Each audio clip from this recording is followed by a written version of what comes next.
हरियाणा के एक आईपीएस ने आत्महत्या की खबर आपने सुनी होगी। रीज़न क्या रहा कि जो उच्च अधिकारियों द्वारा उनका शोषण किया गया, मानसिक प्रताड़ना दी गई और तरह तरह से उनको नौकरी के दौरान परेशान किया गया। आजकल सरकारी नौकरियों में ये आम बात हो गई है। अगर आप अपने उच्च अधिकारियों के अनुकूल व्यवहार नहीं अपना पाते हैं तो ये सब चीज़ें एक आम प्रक्रिया का हिस्सा बनती जा रही हैं। जो सरकारी नौकरी कभी 10 से 5 का 4 में लिए युवाओं के लिए एक सपना हुआ करती थी, आजकल वो सरकारी नौकरी जो 10 से 5 के लिए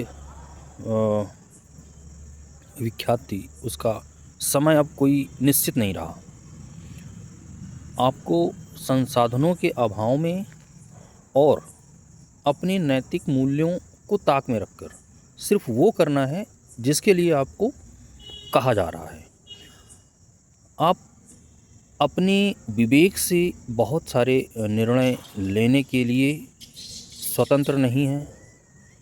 आप हर अपनी एक्टिविटी को किसी के दबाव के तहत क्रियान्वित करने के लिए मजबूर हो जाते हैं।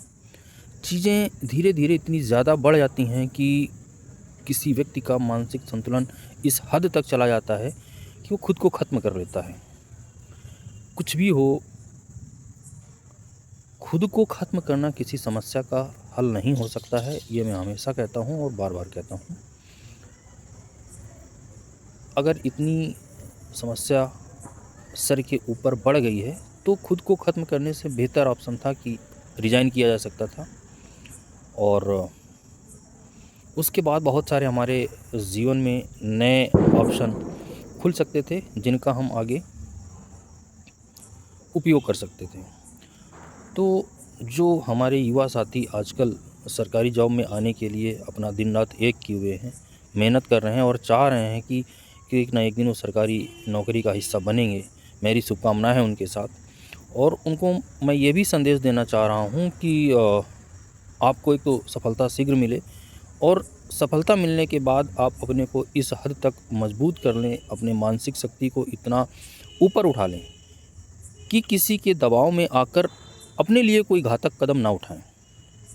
नौकरी करनी है क्योंकि नौकरी आपको मिल चुकी है, तो उसको इस तरह से करें कि आपके नौकरी से ना तो किसी का नुकसान हो और आपका स्वयं का या स्वयं के परिवार का इतना बड़ा अहित ना हो जाए कि जिसकी भरपाई आपका परिवार पूरी ज़िंदगी करता रहे। क्योंकि आपके अलावा आपका और आपके परिवार का कोई दूसरा सहारा है, ऐसा सोच करके किसी भी दर्दनाक रास्ते पे मत निकल जाइएगा।